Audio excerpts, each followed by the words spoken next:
Okey. Kelas boleh nampak tak ni? Yang cikgu share skrin dengan kamu ni. Boleh nampak tak?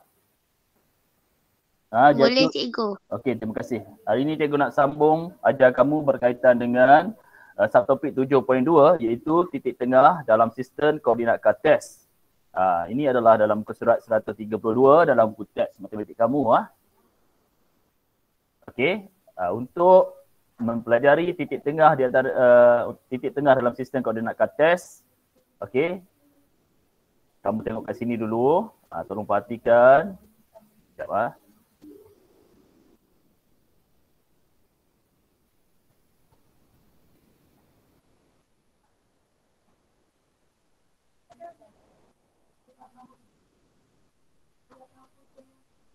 Okey.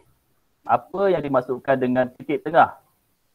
Okey, contohlah kat sini kalau kamu nampak kat sini, kita ada satu garisan yang menghubungkan dua titik. Titik pertama koordinat dia x1 y1 dan titik kedua x2 y2. Dan garisan ni dia hubungkan titik x1 y1 dengan titik x2 y2. Jadi di antara dua titik ini, ini adalah titik tengah. Titik tengah ini dia membahagi jarak yang sama antara kedua-dua titik ni, titik x1 y1 dan titik x2 y2. Itu dimasukkan dengan titik tengah. Okey. Formula untuk mengira titik tengah ini ya. Pertama kamu kena tahu dulu definisi ataupun maksud titik tengah, iaitu titik yang membahagi dua sama suatu tembereng garis. Okey, sekarang perhatikan contoh 8. Kat sini contoh 8. Tengok soalan dia, tentukan titik tengah bagi garis lurus AB. Okey, A. Kita ada titik A dan ada titik B di sini. Bagaimana untuk kita tentukan titik tengah garis lurus AB? Garis lurus ni yang menyambungkan titik A dan titik B ya. Macam mana cara dia? Pertama, kita kena kira dulu jarak AB. Berapa jarak AB? Kamu boleh kira jarak AB dengan mengira bilangan petak daripada A ke B ya. So, kira 1, 2, 3, 4, 5, 6, 7, 8. Ada 8 petak. Maksudnya jarak AB ni bersamaan 8 unit. Okey, jadi titik tengah ni dia membahagikan jarak AB ni kepada dua bahagian yang sama. Maksudnya 8 kita bahagikan dengan 2. So, 8 bahagi 2 dapat 4.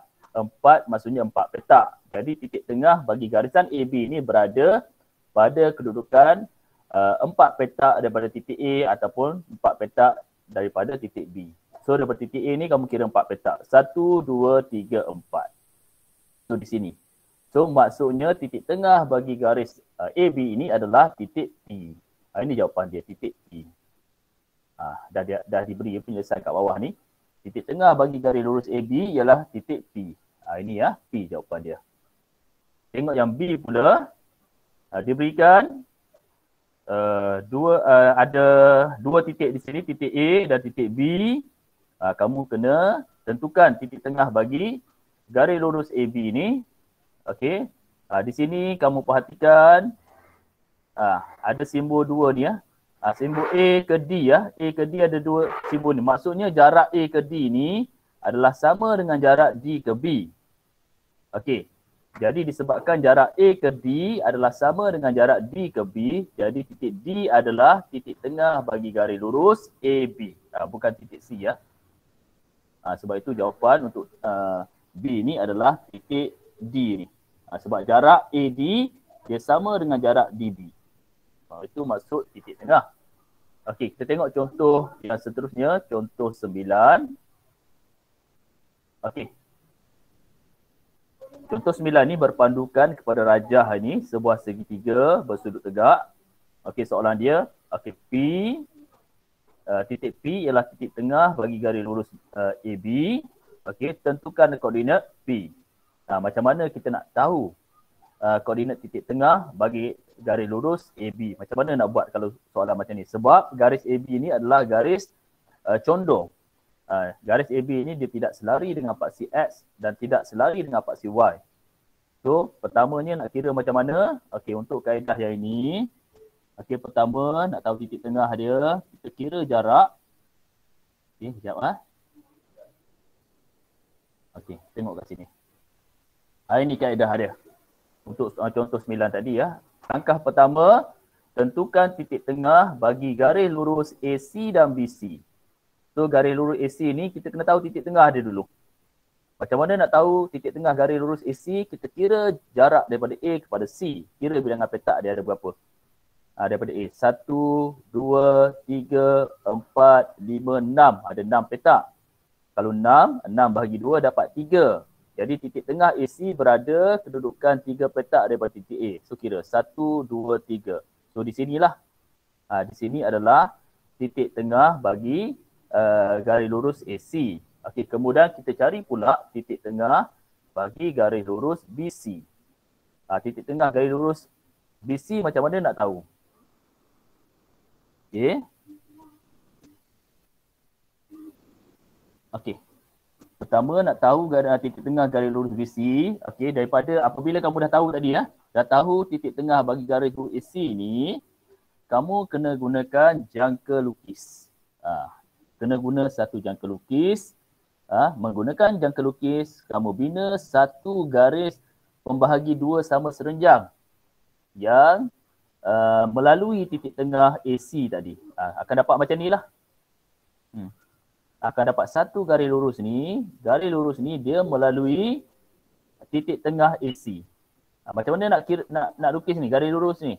Ini kita panggil dia sebagai garis pembahagi dua sama serenjang. Kamu boleh lukis menggunakan jangka lukis.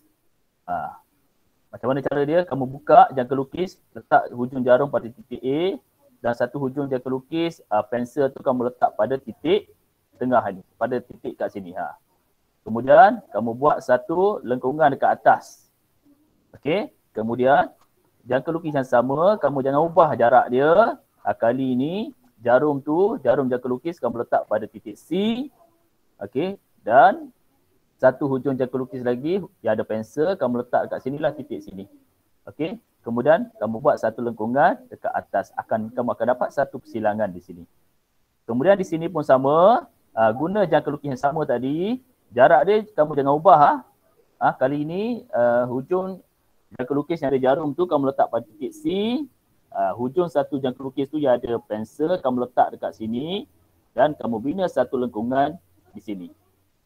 Okey, kemudian kamu ulang langkah yang sama. Kali ini jangka lukis, hujung jangka lukis yang ada jarum tu kamu letak pada titik A dan hujung jangka lukis yang ada pensel kamu letak dekat titik tengah AC ni kat sini. Kemudian kamu bina satu lengkungan dekat atas.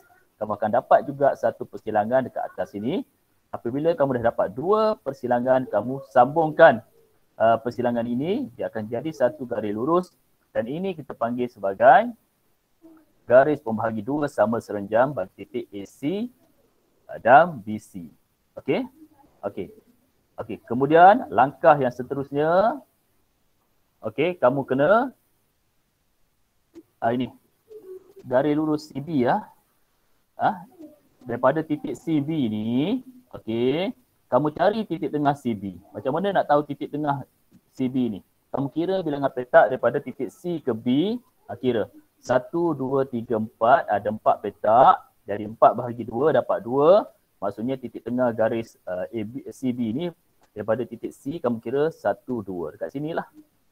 Ini titik tengah bagi garis lurus CB. Okey, kemudian apa kamu nak kena buat? Kamu bina satu garis pembahagi dua sama serenjang yang melalui titik tengah CB ni. Macam mana cara dia? Guna jangka lukis. Okey, kamu buka jangka lukis tu, letak satu hujung jangka lukis yang ada jarum dekat titik C dan satu lagi hujung jangka lukis yang ada pensel tu kamu letak pada titik B. Kemudian kamu buat lengkungan dekat atas satu. Okey, kemudian buat lengkungan dekat bawah satu. Okey, kemudian jangka lukis yang sama, kamu jangan ubah apa-apa. Kali ini jarum jangka lukis tu kamu letak pada titik B. Okey, kemudian kamu buat satu lengkungan dekat bawah ni dan buat satu lengkungan dekat atas. Kamu akan dapat persilangan macam ni. Langkah seterusnya, gunakan pembaris, sambungkan dua persilangan kat sini. Kamu akan dapat satu garis lurus macam ni. Okey, kemudian kamu akan dapat persilangan antara garis pembahagi 2 sama serenjan titik CB dan juga garis pembahagi 2 sama serenjan bagi garis lurus AC. Dapat kat sini. So akan dapat titik persilangan dekat sini. Ini yang kita panggil sebagai titik tengah bagi garis lurus AB. Itu cara dia. Okay? Alright. Itu kaedah yang kita boleh cari titik tengah bagi garisan condong tanpa menggunakan formula tapi menggunakan kaedah melukis. Kena gunakan jangka lukis. Okey. Seterusnya kita tengok ada sebarang soalan kamu boleh tanya cikgu kelas. Kalau ada sebarang masalah soalan boleh tanya cikgu. Okey, sekarang ni tengok yang ni pula. Subtopik 7.2.2 rumus titik tengah. Okey, untuk pengetahuan kamu selain menggunakan kaedah melukis, okey, kita juga boleh cari titik tengah garis condong dengan menggunakan rumus titik tengah. Okey, ini rumus titik tengah ni, rumus ataupun formula untuk kira titik tengah. Ini. Okey, titik tengah bagi suatu garis condong dapat ditentukan dengan mengenal pasti jarak mengufuk dan jarak mencancang yang masing-masing dibahagikan kepada 2. Ini adalah formula untuk mengira titik tengah. Formula ini kita boleh kira untuk cari titik tengah bagi satu garisan yang selari dengan paksi X, yang selari dengan paksi Y dan juga garisan yang condong yang tidak selari dengan paksi X dan paksi Y. Kamu kena ingat formula ni, iaitu sama dengan dalam kurungan X1 tambah X2 bahagi dengan 2, Y1 tambah Y2 bahagi dengan 2 tutup kurungan. Apa maksud X1? Apa maksud X2? Apa maksud Y1 dan apa maksud Y2? X1, Y1 ni maksudnya koordinat bagi titik yang pertama. Okey? Contoh kat sini. Tolong rujuk pada jadual ni. Contoh kita ada 2 titik, titik A dan titik B ya. Ini titik A, koordinat dia adalah dalam kurungan 4,5 dan titik B, koordinat dia adalah dalam kurungan 2,1. Jadi X1 yang mana? X1 adalah koordinat titik yang pertama A lah. So X1 bagi koordinat titik A adalah 4. Ini akan jadi X1, Y1. X1 sama dengan 4, Y1 sama dengan 5.